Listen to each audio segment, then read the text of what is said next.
ମୁଁ ଡକ୍ଟର ଶିବପ୍ରସନ୍ନ ପାଠୀ। ପ୍ରିୟ ଛାତ୍ରଛାତ୍ରୀଗଣ, ଆଜିର ଆଲୋଚନା କାର୍ଯ୍ୟକ୍ରମରେ ଆମେ ଗୋଟେ ଗୁରୁତ୍ୱପୂର୍ଣ୍ଣ ବିଷୟକୁ ଆଲୋଚନା କରିବା। ତାହା ହେଉଛି sources of medieval India, literary, native and foreign sources and archaeological source. ଏହାର ଅର୍ଥ ହେଲା ପିଲାମାନେ ଯେ ମଧ୍ୟଯୁଗ ଭାରତ ଇତିହାସ ବିଷୟରେ ଯଦି ଆମକୁ ଜାଣିବାକୁ ଅଛି, ତାହେଲେ ଆମେ କେତେକ ଉପାଦାନ ଉପରେ ନିର୍ଭର କରୁଛନ୍ତି। ସେ ଉପାଦାନ ଗୁଡ଼ିକ ବିଷୟରେ ଜାଣିବା। ଆଜିର ଏହି ଆଲୋଚନା ଆପଣମାନଙ୍କର, ଯାହାକି ଓସୁ ଓଡ଼ିଶା ଷ୍ଟେଟ୍ ଓପେନ୍ ୟୁନିଭର୍ସିଟି ସମ୍ବଲପୁରର 202 PG ପେପର ବା ଅନ୍ୟାନ୍ୟ ୟୁନିଭର୍ସିଟିର ମଧ୍ୟ ସିଲାବସ୍ରେ ଏହି ଅଧ୍ୟାୟଟି ରହିଅଛି, ଆପଣମାନଙ୍କୁ ସହାୟକ ହେବ। ଚାଲନ୍ତୁ ଆଲୋଚନା କରିବା ଏହି ସୋର୍ସେସ୍ ଅଫ୍ ମିଡିଏଭଲ୍ ହିଷ୍ଟ୍ରି କ'ଣ ରହିଛି। इंट्रोडक्शन देखी ना। This is the first unit of block detailing with the prescribe the Indian history from the Delhi sultanate to coming of the Mughals. ये अध्याय दिल्ली सुल्तानेट टू मुगल विषय आलोचना करा जाइछि। This unit will introduce us to the varied sources available for the extensive study of medieval period। এই यूनिट्रे आम आलोचना करबा जे मध्ययुग विषय जानिया जो जो उपादान गुड़िक आमको दरकार होछि ता विषय। The sources are mainly literary and archaeological sources. मध्ययुगर सोर्सेस गुड़िक मुख्यतः लिटरेरी सोर्सेस बा लिटरेरी में लिखित आकार में गद्य हो कि पद्य हो कि व्याकरण हो जेकोसी माध्यम एवं आर्कोलॉजिकल सोर्सेस। आर्कोलॉजिकल में कौन पत्थर, स्तंभ, मीनार ए सब गुड़िक यू आमको जना पड़ुछ मध्ययुग विषय। The medieval India is rich with abundant sources left by the native as well as the foreigners beside the invaluable account of the native and the foreign travellers. ये जो मध्ययुग विषय आमको जाना गुड़िए गुरुत्वपूर्ण उपादान उपर आम निर्भर करा पड़ुचे। आंचलिक उपादान सहित विदेशी मानक रचना, जो विदेशर परिव्राजक मान रचना गुड़िक आमको दरकार पड़ुछि। कॉइन्स एंड इनस्क्रिप्शन आमको दरकार पड़ुछि। Have also been featured in the unit as they provide a clear glimpse into different aspect of the medieval life. यही आमको बहु गुरुत्वपूर्ण तथ्य मिलूँ, जहाँकि पूरा मध्ययुग विषय जानिया भारतर। This unit will discuss the various sources help us the reconstruct the history of medieval India. ये अध्याय आम गुड़िए तथ्य जानुंट, जहाँकि मध्ययुग भारत इतिहास लिखापी आमको सहज हो। प्रथम आम देखना literary sources of medieval India. मध्ययुग कौन कौन लिटरेरी अकाउंट रही है जहाँकि आमको से विषय जाना मिलूँ, देखा। The accounts of the Muslim scholars and the foreign travellers throw much light on the history of medieval India. विदेशी लेखक एवं मुस्लिम लेखक मानकर, विदेशी परिव्राजक मानकर लेखा गुड़िक मध्ययुग भारत इतिहास विषय आमको जनाया सहायक हो। The court historians were appointed with the purpose of maintaining a archaeological account of the event that occurred। जो राजा मानकर द्वारा बा सम्राट मानकर द्वारा बा नवाब मानकर द्वारा जो राजदरबार रे कवि मानक नियुक्ति दिया जाउथुला, सेही मानकर लेखा गुड़िक आमको साहाय्य करुछि मध्ययुग विषय रे जानिया पे। कहीं से लेखा गुड़िक गोटे क्रोनोलोजी रे रही था, माने सजेगी था घटना सहित। However there is doubt on the objective of the record as most of them are exaggerated account in favour of the powerful ruler. प्रायतः विवरणी गुड़िक पावरफुल रूलर विषय तांको भल लगिला भली लिखा जाइछि। से जहाँ उपादान गुड़िक आमको मध्ययुग विषय जानिया सहायक हो। बर्तमान आलोचना करिबा नेटिव लिटरेरी सोर्सेस। नेटिव माने आंचलिक। We will now We will now look into the native literary text that give us a vivid description of the medieval period. आम आलोचना करिया मध्ययुगर को आंचलिक लेखा गुड़िक आमको मध्ययुग विषय जाना प्रदान कर तथ्य। द चाचनामा आपण मैंने चाचनामा गोटे साइड पॉइंट देकर the Chachnama originally written in Arabic. यही चाचनामा ग्रंथटी आरब भाषा प्रकृत लिखा जाइछि and later translated to Persian, किंतु परवर्ती परिस्थिति रे यही चाचनामा ग्रंथटी को पर्शियन भाषा रे अनुवाद करा जाइछि। Gives in detail the account of the Muslim victory over Sindh. यही चाचनामा अकाउंट रे विवरणी रे लिखा जाइछि मुस्लिम मानकर सिंध ऊपर किमिति विजय हैला। The history of Sindh and Muslim invasion can be now from the Mir Mohammed Masoom सुवार्क तारीख हाई सिंध।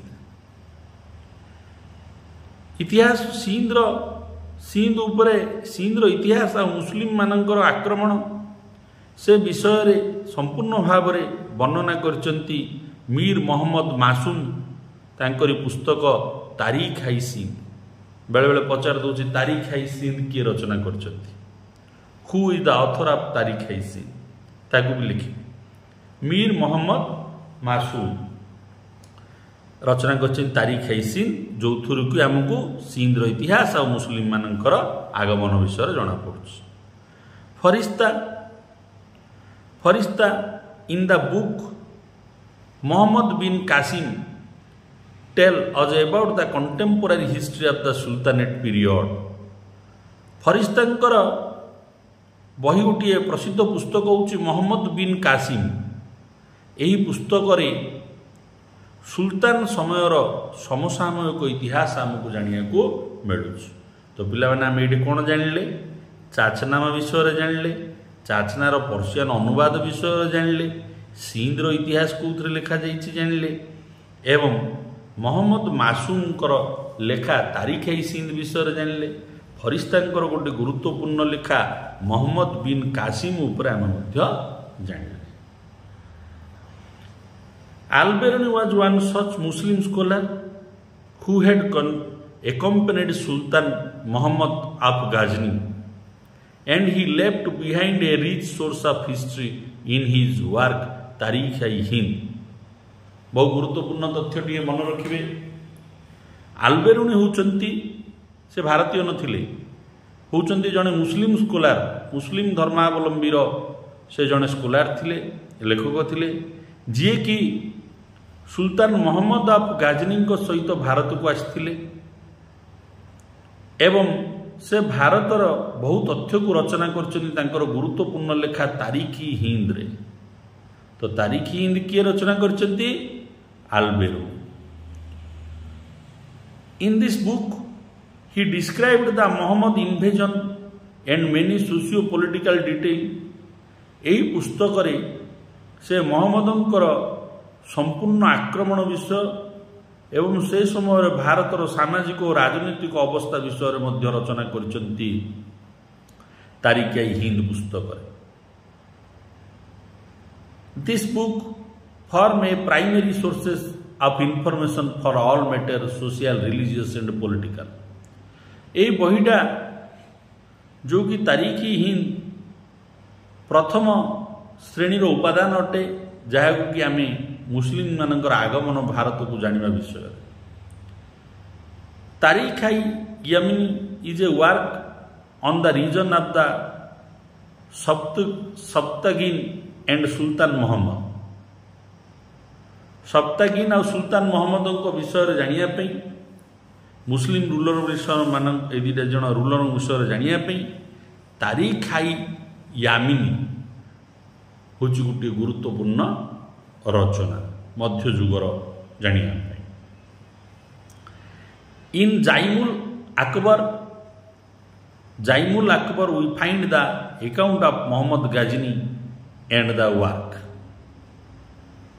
जाइमुल अकबर रे लिखा जाइछि मोहम्मद गाजनी विषय रे। तो तो जाइमुल अकबर मध्य गोटे गुरुत्वपूर्ण ग्रंथ। Tarikh i Baihaqi indulge in the detail regarding the court and nobility of मोहम्मदंकर कोर्ट राजदरबार आ सामंत सम्रांत मानक विषय रे तारिखाई बाइहाकी पुस्तक रे रचना करा जायछि, जहाँकि मध्य गोटे मध्ययुगर उपदान। तापर आलोचना करिबा Tajul Maasir which was authored by Hasan Nizami. Hasan Nizami रचना करचंती ताज उल मासिर।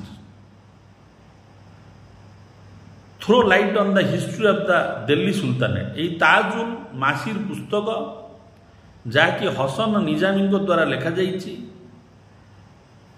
दिल्ली सुल्तानेट इतिहास यही पुस्तक लिखा जाइछि ताज उल मासिर पुस्तक and specially on the reign of Qutbuddin Aibak.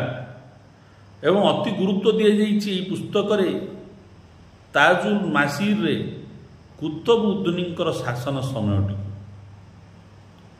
Qutubuddin Aibak. It give the detail about the military exploits of Aibak. Military exploits जहाँ कुतुबुद्दीन ऐबक करथिले सामरिक अभियान तापर ताजुल मासिर लिखा जाइछि and about the reign of Iltutmish till 1217 AD। एवं इल्तुतमिश समय प्रायतः 1217 ख्रीष्टाब्द पर्यंत यही ताज उल मासिर पुस्तक रे लिखा जाइछि। पुस्तक ना जाऊ साइड पॉइंट मध्य आपण करिकि लिखि परिबे परीक्षा। Tabaqat i Nasiri written by Minhaj us Siraj. Star वाला प्रश्न। तबकत-ई नासिर ऑथर किए पचारछु, who is the author of Tabaqat i Nasiri? तो सीट हबो Minhaj us Siraj. Give a detail account of the history of the Delhi sultanate till 1206 AD। यही तबकत-ई नासिर पुस्तक को लिखिचंती मिनहाज अज सिराज। प्रायतः दिल्ली सुल्तान 1206 ख्रीष्टाब्द पर्यंत यह पुस्तक सब वर्णना करा जायछि। It give us a first hand account of the invasion of Mohammad Ghori. यही जो तबकत-ई नासिर पुस्तक रे लिखा जाइछि मोहम्मद घोरींकर आक्रमण विषय रे वर्णना करा जाइछि। तापर हम देखिबा next Amir Khusrau was another luminary who was more of a poet than a historian। अमीर खुसरू होचंती जने प्रसिद्ध कवि, ता सहित जने ऐतिहासिक। But his work Tughlaqnama. तुगलकनामार ऑथर किए कहले आमर उत्तर लिखिबे अमीर खुसरू। एंड खाजा-इन-उल-फुत। खाजा-इन-फुत रो ऑथर किए कहले आपण लिखिबे अमीर खुसरू। एंड खीरान अज सादाइन लिखिले मध्य अमीर खुसरू। ये तीन पुस्तक आउर अनेक पुस्तक रही अमीर खुसरूंकर। कहीं अमीर खुसरू होचंती गोटे प्रसिद्ध लेखक से समय। Are available sources of information Tarikh i Firoz Shahi by Ziauddin Barani. Star वाला प्रश्न। तारिख-ई-फिरोज शाही किए लिखिछंती पचारछि, who is the author of Tarikh i Firoz Shahi? Tarikh i Firoz Shahi रो लेखक होचंती Ziauddin Barani. Give an account of the Tughlaq dynasty. ये तारिख-ई-फिरोज शाही रे जियाउद्दीन बरानी तुगलक राजवंश विषय वर्णना करछंती। दस Baburnama record the life of Babur with a few gap and it is held in high estimate by the historian। Babar नाम बाबरंकर जीवन विषय रचना करा जायछि। This work was translated in Persian 4 times। Baburnama लेखाटी को 4 थर अनुवाद करा जायछि पर्शियन भाषा रे। And one of it was completed by Abdur रहीम खान आई खान the son of Bairam Khan. Bairam Khan के अकबरंकर अंकल, जे कि अकबर छोट थिला आडू शासन बुझुथुले। ये जो बैराम खानंकर पुत्र होचंती अब्दुल रहीम खान आई खान जे कि शेष थर बाबरनामाटी को ट्रांसलेट कर। Sister of Humayun was written at the command of Akbar. Humayun भग्नी ट्रांसलेट खान आई खान द हुमायून्नामा बाई गुलबदन बेगम। हुमायून्नामा हुमायूं यहाँ गोटे बायोग्राफी आपको लिखिंट गुलबदन बेगम जी कि होती सिस्टर ऑफ हुमायूं भग्नी was written at the command of Akbar. Akbar निर्देश गुड़ी से रचना कर हुमायून्नामा।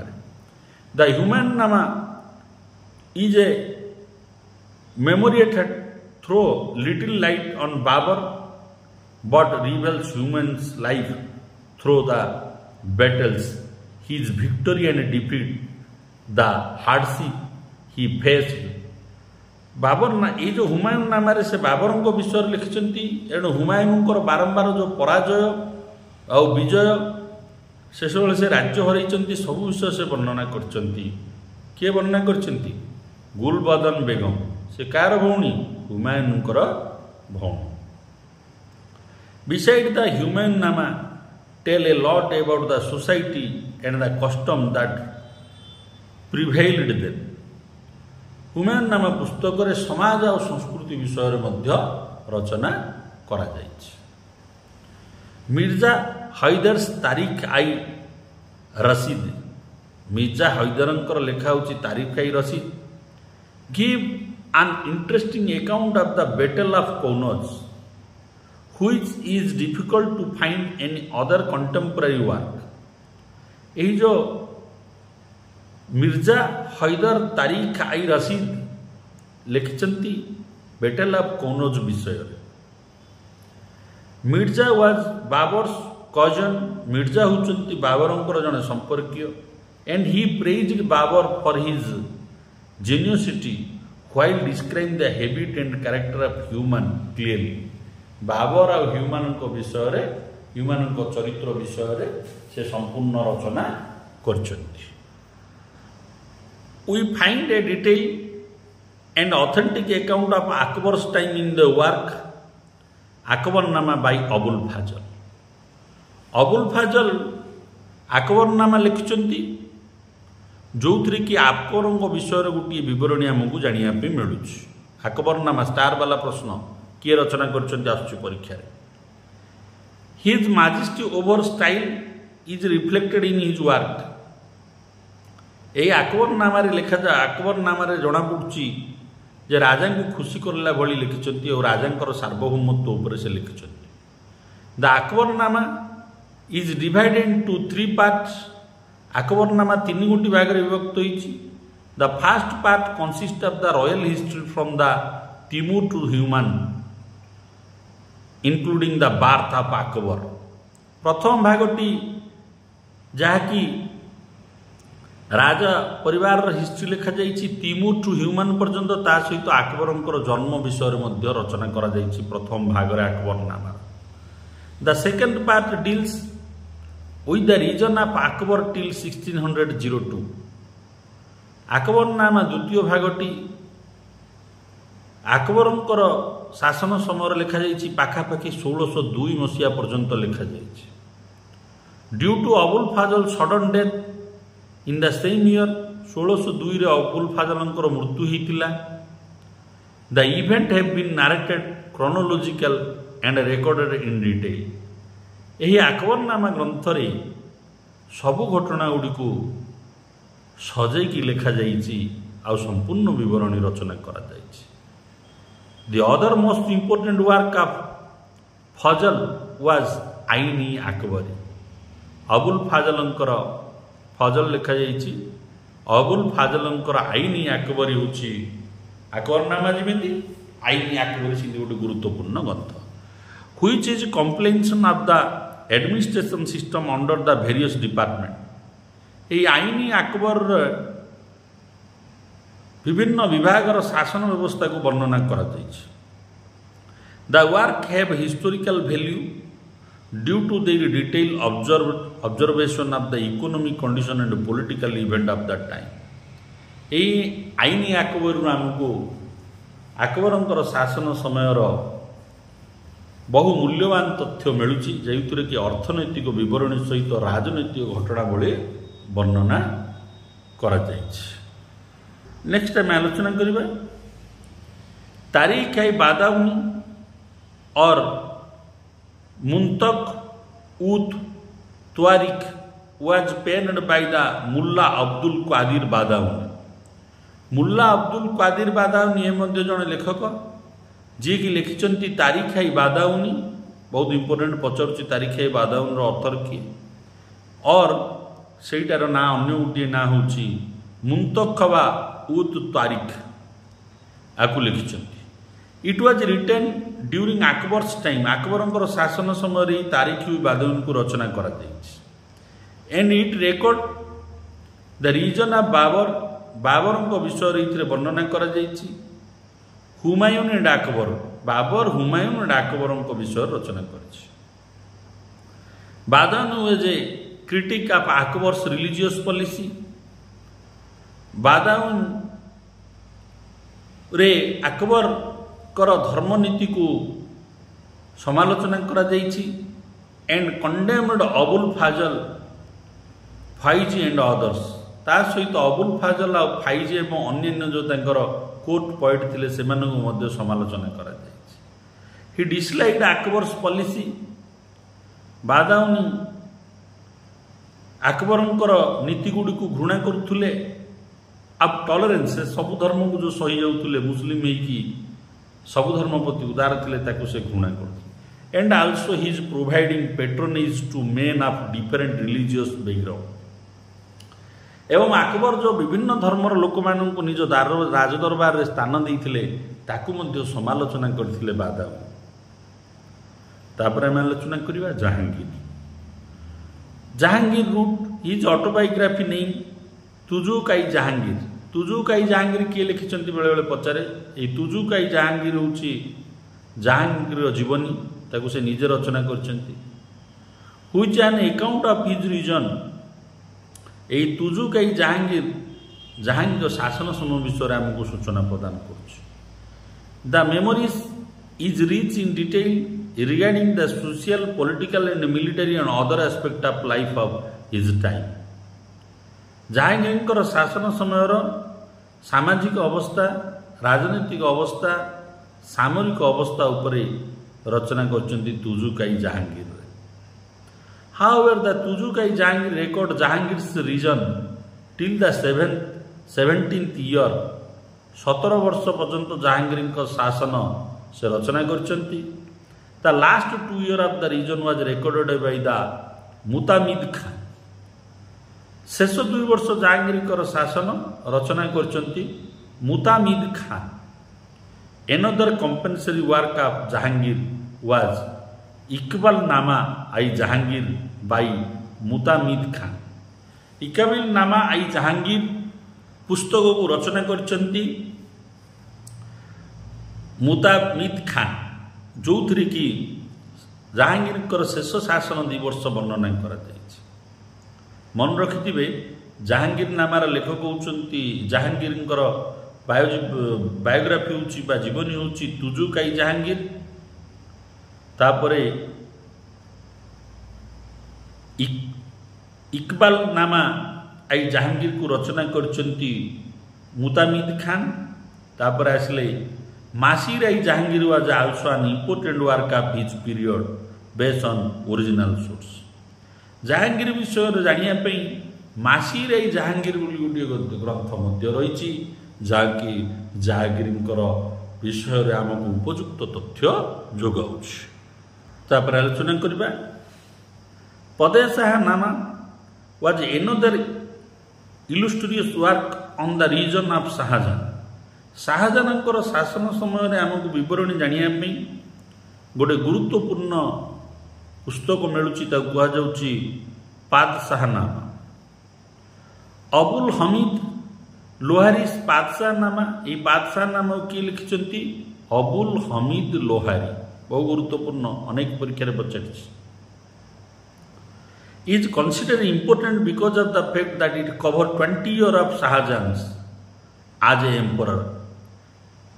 शाहजहानंकर 20 वर्ष सम्राट समयर विवरणी बादशाह नाम रचना करचंती अबुल हमीद लोहारी। शाहजहाननामा आप इनायत खान द्वारा रचित शाहजहाननामा एटा बेले बेले परीक्षा पचार शाहजहाननामा किए लिखिं एंड अमलाई शाही आप मोहम्मद साइलिंकर एमडी अर्थ है मोहम्मद साइलिंकर लेखा Amal i Salih offer detail account of the important persons of his reign. शाहजहानंकर शासन समय गुरुत्वपूर्ण व्यक्ति विशेष मानक विषय में लिखा जाइए पुस्तक।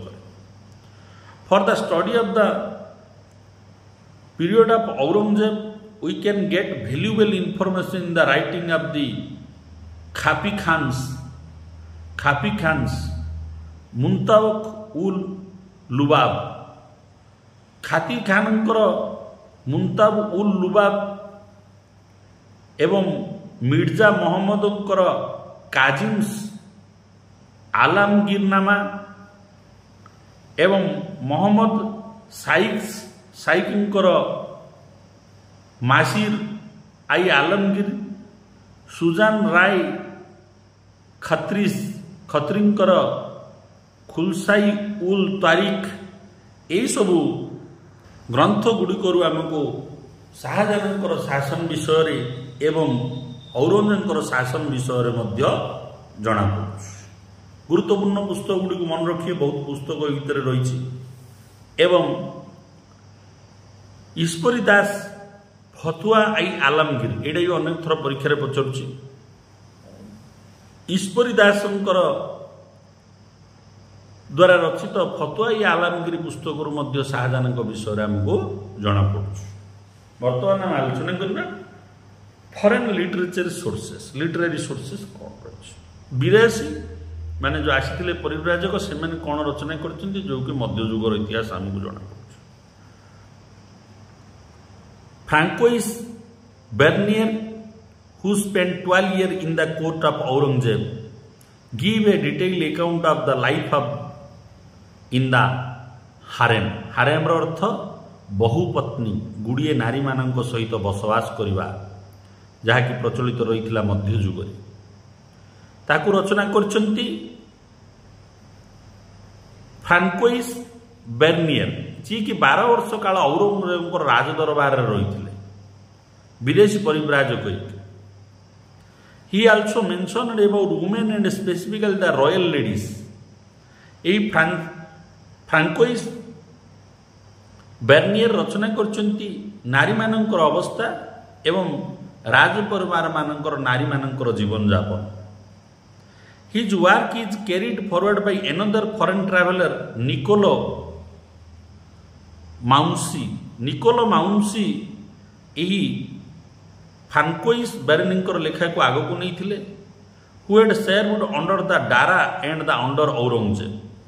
यही निकोलो मांसी दारा अधीन काम करथिला औरंगजेब अधीन काम करथिले से आकु मध्य रचना करछ। हिज वर्क स्टोरिया दो मोगर को रचना करछन Niccolo माउंसी। is all about the royal men and women and household among the harem culture।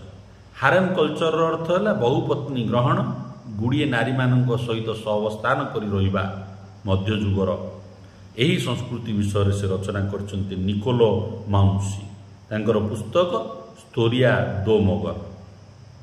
He also mentioned the step taken by Aurangzeb against the consumption of wine, drug, music and indulgence in such other activities।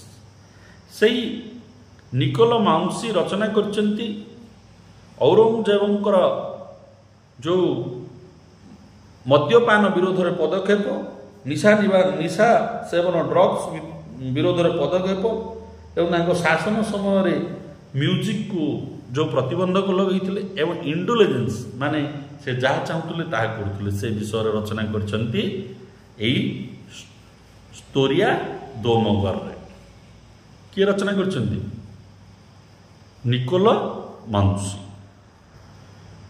Among the literary sources by foreign travelers, we must mention Ibn Battuta, a Moroccan traveler who came to India during the time of Muhammad bin Tughlaq. विदेशी परिव्राजक विषय मध्ययुगर जदि आम पढ़ा बा लिखा ताहले आम इबान बातुता विषय भी जाना जरूरी, जी कि मरक्को आसते भारत को मोहम्मद बिन तुगलक शासन समय आसुले। His work Kitab ul Rihla describe the social and political condition of India during Muhammad bin Tughlaq reign. Ibn Battuta द्वारा लेखक लिखाई पुस्तक किताब उल रहला स्टार वाला प्रश्न अनेक परीक्षा कॉम्पिटिटिव किताब उल रहला रे से मोहम्मद बिन तुगलक शासन समय सामाजिक अवस्था राजनीतिक अवस्था को रचना कर देखिबा। It is an account of his experience in Delhi and Madurai and of the courts of the sultan rulers. यही किताब रहला लिखा जाइछि इबान बातुता लिखिछन्ति दिल्ली रो शासन मदुराई विषय रे सुल्तान मानक संपर्क विषय। However, it lacked objectivity. Another foreign traveler was Abdur Razak, a Persian who has given an account of the Vijayanagar kingdom and its administration. आउ जने विदेशी परिव्राजक लेखक होउचंती अब्दुल रजक, जी कि पर्सिया आसथिले। से रचना करचंती विजयनगर साम्राज्य विषय एवं शासन विषय। His work serve as a primary source of the cultural history of the Vijayanagar kingdom. Vijayanagar साम्राज्यर सांस्कृतिक इतिहास जदि आम जानिबा तार होउछि प्रथम उपादान बा प्रारंभिक उपादान हब एही अब्दुल रजांकर लेखा। Marco Polo who visited South India, Marco Polo मध्य युगरे south Ibn Battuta Marco Polo Abdul Razzaq मन रखी सब मार्को पोलो कौड़ी आसते किए पचार परीक्षा आसुची तो साउथ इंडिया को आसते मध्य युग। बर्तमान आम नेक्स्ट देखा regional history is also form A resource for the study of medieval India. आंचलिक इतिहास गुड़िक जानापी आमको बहुत उपादान मिलूँ जो कि मध्ययुग विषय आम लिखिपे इतिहास। In this category, reference must be made of the history of the Sultan Empire like the Tarikh-i-Sindh, the history of Sindh. Tarikh-i-Sindh पुस्तक मध्य जहाँकि सिंध इतिहास जोड़ार लिखा जाइए ताकू लिखिंट बाई मीर मोहम्मद मासूम। मीर मोहम्मद मासूम कौन रचना कर तारिख-i-सिंध पुस्तक रचना कर मध्ययुग विषय जानापी गोटे गुरुत्वपूर्ण उपादान। Ghulam Husain work on the history of Bengal. Ghulam Husain होचंदी जड़े लेखक जार कि बेंगाल रो इतिहास जना पड़ुछि मध्ययुगर।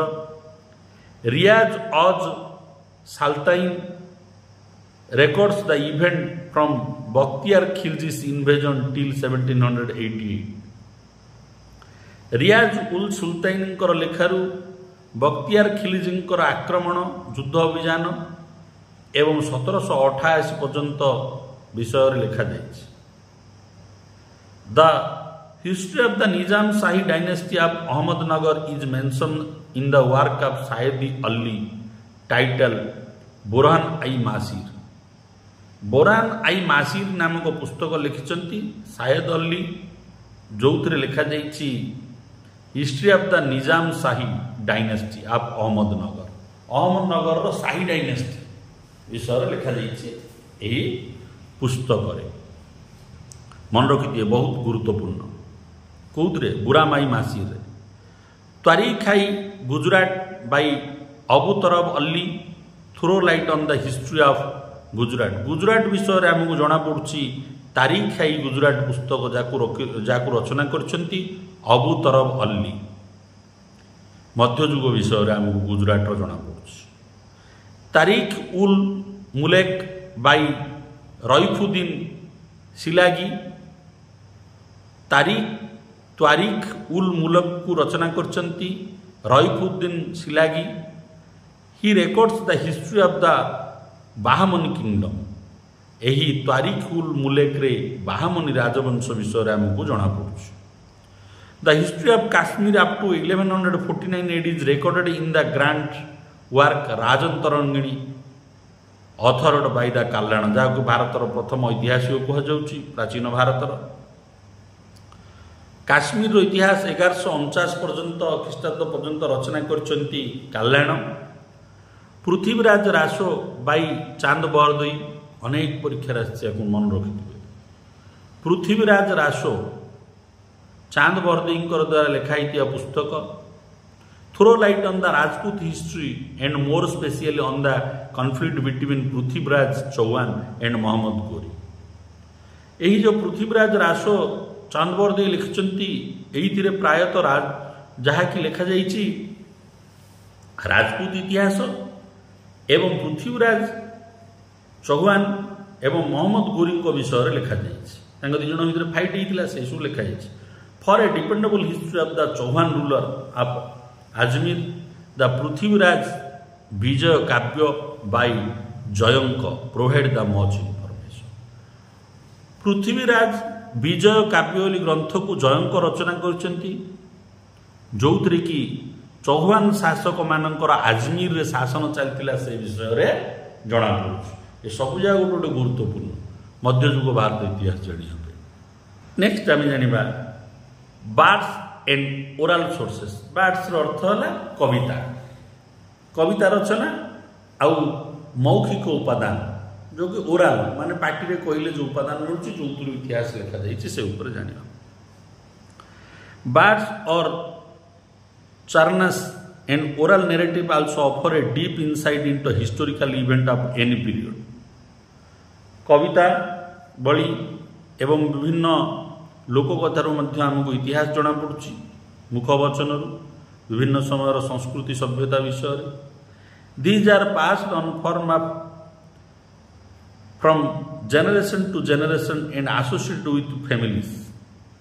ये जो मौखिक उपादान सबू पीढ़ी पर पीढ़ी परिवार सहित जड़ित होगी रही। किसी परिवार और परंपरा विषय आमको जना पड़ुछि। In Rajasthan the bardic composition consist of epic poem, पुराणागत पोएम कविता लिखा जाइछि राजस्थान रे, which fall under two categories. एटा दुईटी भाग रे विभक्त होइछि। One is which the poem are dedicated to the brave Rajput heroes. गोटे कविता रे जो निर्भीक राजपूत योद्धा मानकर विषय रचना करा जाइछि। While the other is related to the matter of the Rajput household. Rajput मानकर घर बा राणी मानक विषय रे रचना करा जाइछि। Dingala was the language used in the composition of this chronicles. Dingala language व्यवहार भाषा को व्यवहार करा जाइछि यही सब कविता लिखिया पई। Khyat of Rajputana was composed as an the inspiration from the Mughal royal court. As a prose chronic, Khayata record the fact as witnessed by the author. गद्य पद्य भाव में लिखा जाइछि। यही सब लेखा मुगल मानकर प्रभाव भी राजपूत मानकर लेखा उपरे किछि पड़िछि। आमे वर्तमान आलोचना करिबा आर्कोलॉजिकल सोर्सेस, प्रत्नतात्विक उपादान। Inscriptions and coins fall within the category of archaeology. Epigraphic is the study of inscription and includes the task of deciphering the text and examining the information. We will focus on inscription and coins of medieval India to understand the era. मध्ययुग विषय आमको जानिया हेले प्रत्नतात्विक उपादान गुड़िक मुद्रा गुड़िक उपरे आमको निर्भर करिया पड़ुछि। यह से समयर विभिन्न अवस्था को आमको सूचना प्रदान करुछि। एबे आमे जानिया जे इनस्क्रिप्शंस कौन कौन इनस्क्रिप्शन रहितला। Monumental work of the sultanate period reveal the trend of interim of Hindu and Muslim architecture tradition and structural design throw light on the social cultural outlook of sovereign and noble of the age. मध्ययुग विषय रे हिंदू और मुस्लिम मानकर मिश्रित कला और स्थापत्य मध्य आमको साहाय्य करुच्ची जानिया पे मध्ययुग विषय. The three scripts belonging to the early medieval period South India that have been found are Grantha, Tamil and Bhetuluta. ये तीनटा स्क्रिप्ट दक्षिण भारत में आमको मिली मध्ययुग. While the first was used for writing Sanskrit, प्रथम ग्रंथटी संस्कृत लिखियार व्यवहार होता. The other two were used for writing Tamil. तामिल आउ भेतलुता तामिल लिखिबारे आमको सहायक होता. आमको जना पड़ुछि इनस्क्रिप्शन रो बा मध्ययुगर साउथ रो इनस्क्रिप्शन जाक ए ऊपर लिखा जाइछि. ग्रंथ तामिल भेतल. Donative record in Tamil have been found in south. विभिन्न दानपत्र गुड़िक दक्षिण भारत में देखा मिली. Donative record include the grant of royal land. राजकीय जमी गुड़ी को जो दान करा जाइछि और इंस्टॉलेशन ऑफ रिलीजियस इमेजेस जो भगवान मूर्ति गुड़िक प्रतिष्ठा करा जाइछि मंदिर गुड़िकर कांथरे. एंड गेटवे माने प्रवेश द्वार. रेलिंग्स विभिन्न स्तंभ and stone and copper plates. विभिन्न स्टोन और कोपर प्लेट गुड़िक आमको मध्ययुग विषय जानापी सहायक हो.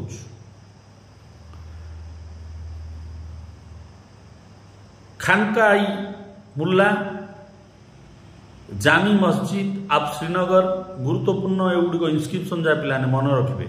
खानका-ई मुल्ला, जामी मस्जिद of Srinagar, the mosque of Sayyid Muhammad Madani and the tomb of Sultan Ziaul Abidin's mother are few monuments that enable to use reconstruct the history of Kashmir.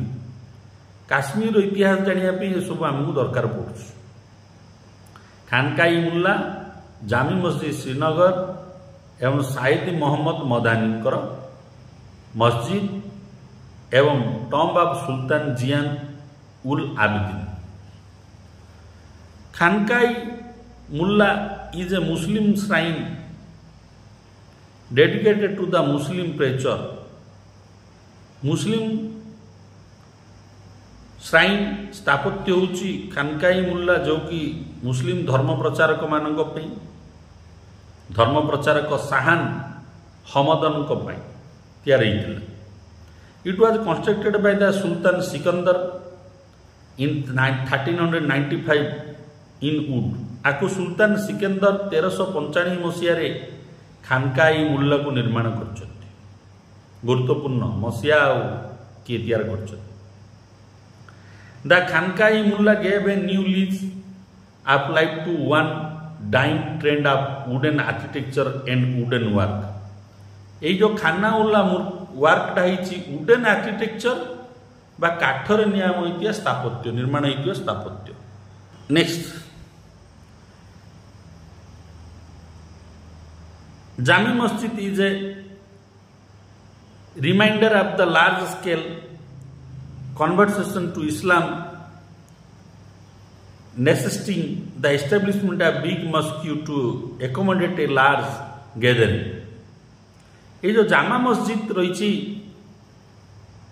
Srinagar बृहत बड़ सभा पे यहाँ व्यवहार होता मुस्लिम रो. The tomb of sultan Zain ul आब्दीन's mother now Basha Dumta testifies to the use of tomb. The double dome tomb revealing the direct impact of Timurid architecture. ये जो डबल डोम टॉम्ब माने जो कर भलिया देखिथिबे आपण मस्जिद ऊपर थिबो गोटे घोड़ेला पर से कर आकार जो डबल डोम टर्म थिबो सेटा हूँ पिला माने प्रकृतर आर्किटेक्चरटा माने तिमुरिड आर्किटेक्चर बोली ताकू कहा जाउछि Timurid architecture the epitaphs are बी lingual Sanskrit at the top of the Persian and the bottom.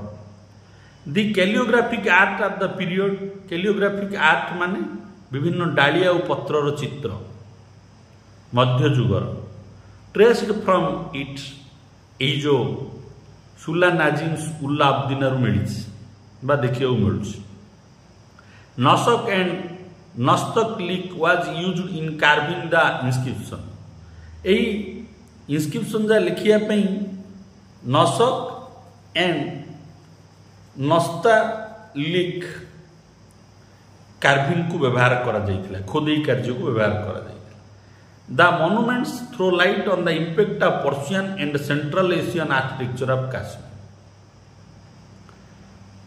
Persia रो निर्माण स्थली और सेंट्रल एशिया रो निर्माण स्थली काश्मीर रे देखिया को मिली यही जो आमे खानकाई मुल्ला जामी मस्जिद श्रीनगर एवं Syed Muhammad Madani tomb of sultan Ziauddin ul Abidin तापर आम आलोचना करवा inscription manage to capture the historical movements as a record of specific event inscription आमको स्वतंत्र घटनावली विषय जानवा मिलूँ The inscription are found in the temple wall of columns or stone slabs. मंदिर गुड़िकर कलम बा खंब गुड़िकर कांथ गुड़िकर प्रस्तर जो स्लाब गुड़िक रही से गुड़िकर देखा मिलूँ विभिन्न inscription the inscription of South India throw light on the practice of religious donation दक्षिण भारतर इनस्क्रिप्शन रो प्रत्नतात्विक आम तथ्य मिलूँ धर्म भित्तिक दान किपरि से समय होता some scholars believe that the inscription often refer to different group belong to different background contrary to the textual fact that talk of elite composition in matter of land grant केते बहुत तथ्य मिलूँ प्रायतः तथ्य मिलूँ भूदान विषय भूमि दान विषय द इनस्क्रिप्शन मेंशन द पीजेंट्स यही शिलालेख गुड़िक कृषक मान विषय वारियर्स मान विषय द वाइफ्स स्त्री मान विषय डॉटर्स कन्या मान विषय beside the priestly class and the royal class एवं राज परिवार और पुरोहित परिवार विषय देखा The inscription also reveal much detail about the political and social structure through the religious grant which can be graded social significance. समाज विषय धर्म विषय सब विषय आमको जानिया को मिलुछ नोबुरु Karasimha used inscription, especially the stone inscription, to understand different village communities. Inscription help in building a chronological structure of the regional kingdom, along with depending our knowledge of the functioning of the religious institution, role of the patronage beside this. यही जो inscription गुड़िक आमको जना पड़ी village community कौन थिला माने grammar संगल कौन थिला एवं राज परिवार क्रोनोलॉजी कापरी किए राजा हैला एवं आंचलिक शासन व्यवस्था उपर आमको जानिया को मिलूँ epigraphy record have been found in Delhi compose by the merchant families epigraphic record जो मुद्रा गुड़िक आमको विवरण मिलूँ दिल्ली रु व्यवसाय परिवार विषय आमको जना पड़ी there is a reference to a Palam baoli inscription of 1276 AD composed by the Pandit Yogeswara written in Sanskrit. Palam बोली शिलालेख 1276 ख्रीष्टाब्द रही आकु पंडित योगेश्वर लिखिथिले संस्कृत भाषा रे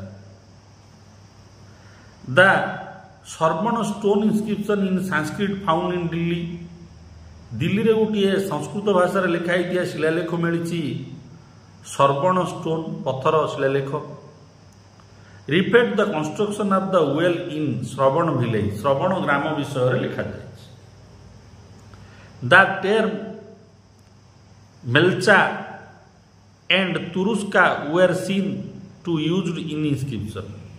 दुई गोटी शब्द मिल्चा एंड तुरुस्का यही श्रवण स्टोन इंस्क्रिप्शन रू मिली. While inscriptions serve as a primary source and are durable, they alone can't provide a whole picture of an event and thence need to supplement and corroborated by textual data and fact. ग्रंथ भलिया detail मिलूनी किंतु किछि जानिया को मिलुछि epigraphic रू. आमे आलोचना करबा numismatic sources और कॉइन्स मुद्रा मानक उपादान विषय रे आलोचना करबा. New pattern of coins emerged with the advent of the Muslim rule in India. जेतेबेले मुस्लिम शासन भारत रे आरंभ होला नूतन प्रकार गोटे मुद्रा व्यवहार होगा मध्य आरंभ होला. The sultanate coins carried inscription on both side either in Arabic और इन पर्शियन स्क्रिप्ट. सुल्तान मानकर शासन रे जो मुद्रा गुड़िक प्रचलित थिला दुई पखारे लेखा जाइथिला. आरब भाषा लेखा जाउथला बा पर्शियन भाषा लेखा जाउथला. Inscription the rulers name on the coin had Islamic important as it implied in the definitive assumption of legal power by him. Thus inscribe the name of the ruler with their title and issuing them on auspicious occasion like victory of a port town along with the date in the Hijri era and the place of issue of coin became practice. मुस्लिम माने मुद्रा रे तांको ना रचना करथुले लेखुथुले एवं जदि को उपाधि से माने प्राप्त करुथुले पाउथुले साकु लिखुथुले. ए मुद्रा गुडी से माने प्रचलित करुथुले जेतले से माने कोनोसी दुर्ग को विजय करुथुले बा गोटे सहर को विजय करुथुले. तारीख भी से लिखा जाउथुला हिजरा कैलेंडर अनुसार. कहीं इस्लाम रो कैलेंडर हिजरा कैलेंडर से हिजरा कैलेंडर अनुसार तारीख भी लिखा जीवार प्रमाण मुद्रा हमको मिलू. Muhammad Ghori after the second battle of Thanesar on Tarain in 1119 struck gold coin with the name of Muhammad bin Sam in Nagari script and an image of seated Lakshmi on the obverse. Mohammed Ghori second battle of Tarain पर 1192 रे गोटे gold coin प्रचलित करथिले जहाँकि मोहम्मद बिन साम बोली लिखा जाइछि नागरी भाषा जो थे कि गोटे लक्ष्मी बसीथिबार चित्र मध्य रही. एटा केतथर मध्य सिविल सर्विस परीक्षा प्रश्न होइक आछि को इस्लामिक रूलरंकर मुद्रा रे लक्ष्मी बसतिया चित्र अछि. Iltutmish issued silver coin with legend inscribed on them. Iltutmish तांका शासन समय रे रूपा मुद्रा प्रचलित करथिले. Balban issued coins with his name inscribed in Arabic. आरब भाषा लेखा होइतिबा बलबनकर ना मुद्रा मध्य से प्रचलित करथिले बलबन तांका शासन समय रे. Muhammad bin Tughlaq was known for his experimentation with coinage. Muhammad bin Tughlaq प्रसिद्ध थिले से तांकर कॉइन प्रचलित करिवारे. His earlier coin in gold and silver had a standard weight. Muhammad bin Tughlaq तांकर शासन समय रे गोटे उच्च मानर गोल्ड माने स्वर्ण और सिल्वर रूपार मुद्रा प्रचलित करथिले जहाँकि 170 ग्रेन्स तार ओजन थिला. ही लेटर स्टार्टेड इश्यूइंग गोल्ड दिनार. तापर से गोल्ड दिनार को मध्य प्रचलित करथिले जहाँकि 201 पॉइंट ग्रेन्स थिला and silver idols of 144 grains. से सिल्वर मुद्रा मध्य प्रचलित करथिले जहाँकि 144 ग्रेन्स थिला. तो मोहम्मद बिन तुगलक शासन समय मुद्रा क्षेत्र में अत्यंत गुरुत्वपूर्ण रही. Delhi sultans minted a type of coin term jital. Delhi सुल्तान शासन समय जीतल बोली गोटे मुद्रा प्रचलित थिला.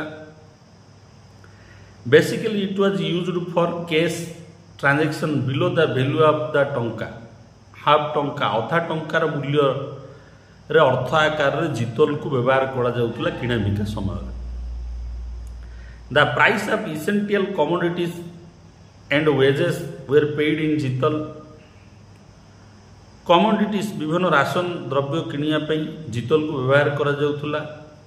From the mid 13th century the silver content of each jital was denominated as gain or drama. However, the coins started disappearing from circulation early 1355. जितल प्रचलित थिला किना बिका क्षेत्र रे यह 13th century मुख्य विषय मन रखु. The Khalji and the early Tughlaq period were marked by the increase in the size of silver coins. Khalji और तुगलक शासन समय रे increasing the size of silver coins, size silver मुद्रा रो रूपा मुद्रा रो आकार वृद्धि हेबार जणा पड़ुची. This indicate that money was used extensively. एडु हम जणा पड़ुची जे सिल्वर मुद्रा बहु मात्रा व्यवहार होतला. The art of minting is best reflect of the Cholo coin. Chola माने जो मुद्रा प्रचलित करथिले सेही भितरे मुद्रा तैयार करिवार गोटे स्वतंत्र शैली जणा पड़ुची. The Chola ruler issued gold coin. Chola माने शासन समय स्वर्ण मुद्रा प्रचलित करथिले. स्वर्ण मुद्रा प्रचलित करथिले. Similarly most of the Vijayanagar coin were of gold. Vijayanagar रे मध्ये प्रायतः स्वर्ण मुद्रा प्रचलित थिला. Harihara and Devaraya second are known to have issue silver coin. Vijayanagar राजा हरिहर और देवराय द्वितीय अनेक रूपा मुद्रा प्रचलित करथिले. The Vijayanagar ruler used Nagari, Kannada, Telugu script on the coins. Vijayanagar राजा माने नागरी भाषा, कानाडा भाषा, तेलुगु भाषा को तांको मुद्रा ऊपर लिखिबार व्यवहार करथिले. Foreign trade formed an integral part of the medieval economy. वैदेशिक व्यवसाय वाणिज्य मध्ययुग भारतर गोटे अर्थनैतिक मेरुदंड थिला. While the economy flourished in medieval northern India, there were inroads of foreign silver from the European source and countries like Iran. Iran सहित वाणिज्य संपर्क थिला. मुद्रा व्यवहार होतुला. हमर सिल्वर कॉइन प्रमाण मिलुची. However, the crisis of silver compelled the Delhi Sultan to resort to system of copper coins. Copper coins मध्य दिल्ली सुल्तान मानकर शासन समय व्यवहार प्रमाण मिलुची. The fall of silver had an impact on the Indian Ocean trade. Silver रूपा मुद्रार अभाव भारतीय जो सामुद्रिक वाणिज्य क्षेत्र में प्रभाव पकड़ प्रमाण मिलुची. The proportion of gold increase at the expenses of silver. Copper coins flow in from Egypt and was employed in the Indian Ocean trade. Copper coin ताम्र मुद्रा इजिप्ट व्यवहार होवार प्रमाण मिलुची, जहाँकि भारतर मध्यता वाणिज्य व्यवसाय होतुला बोली जणा पड़ुची सेही मुद्रार व्यवहार. इन द 15th century 1500 शताब्दी रे South India maintain its gold standard. दक्षिण भारत में स्वच्छ सुनार व्यवहार होवार प्रमाण मिलुची.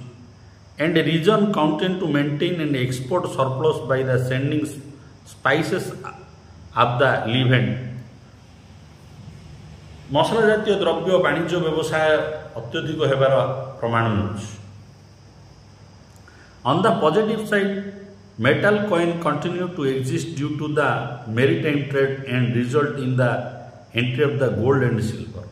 metal coin व्यवहार होबार मध्य प्रमाण मिलुची, जेते बेले कि गोल्ड और सिल्वर रो धीरे धीरे व्यवहार कमी जाइथिला.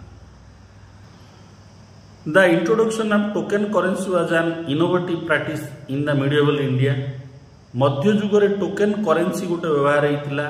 यह गोटे नूतन व्यवहार प्रणाली थिला भारत रे.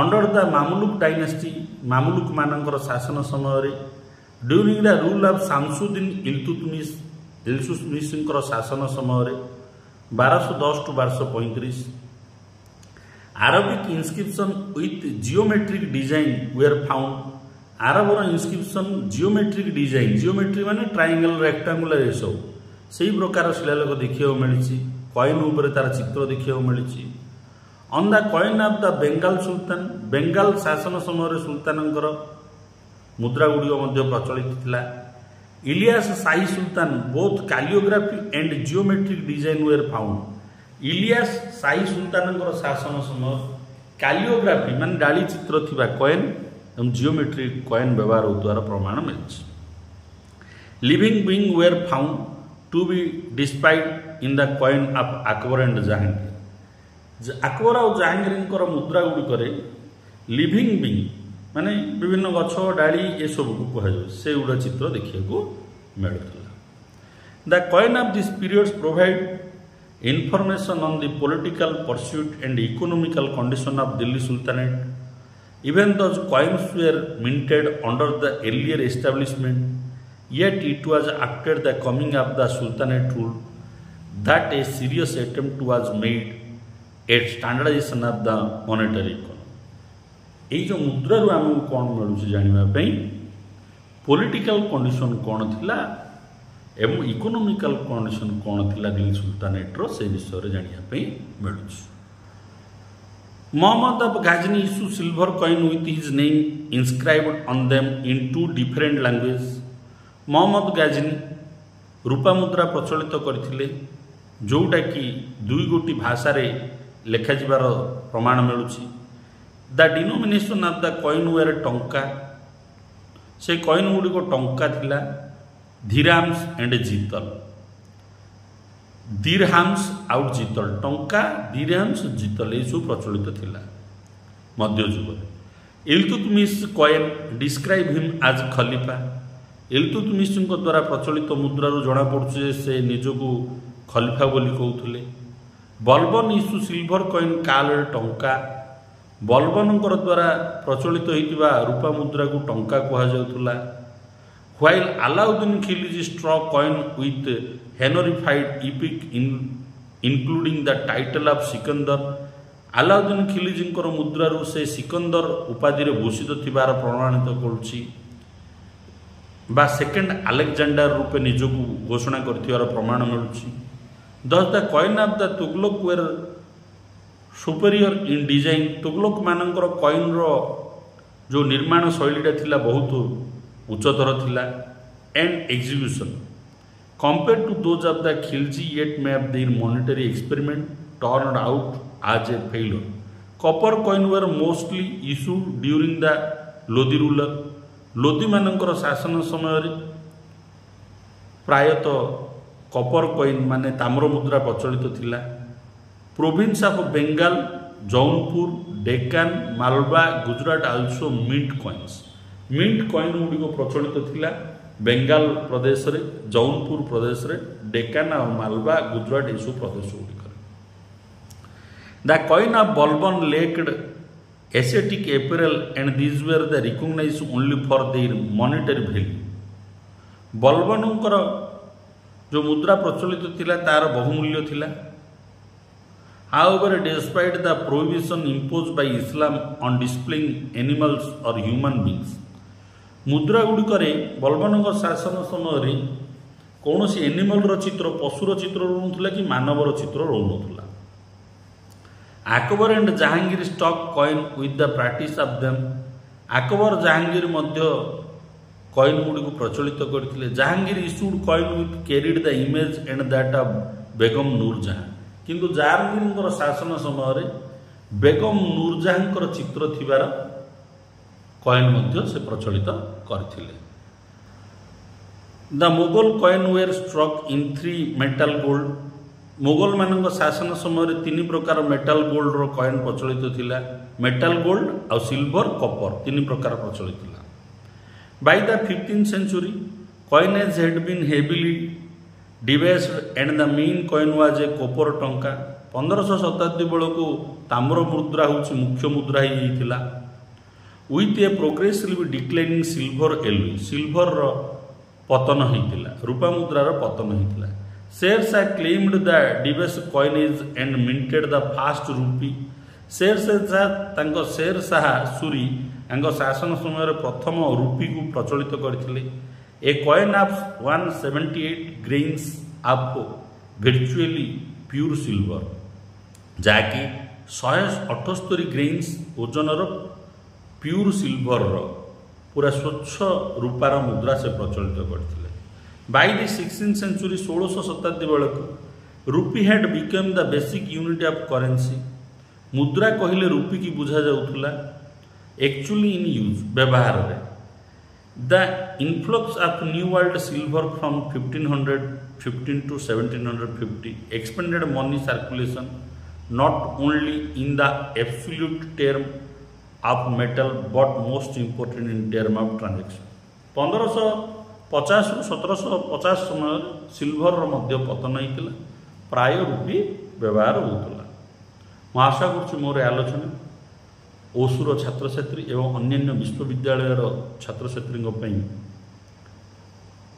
सहायक वीडियो को लाइक करूँ, चैनल को सब्सक्राइब करूँ, समस्त छात्र छात्री गहन शेयर करूँ। वंदे मातरम।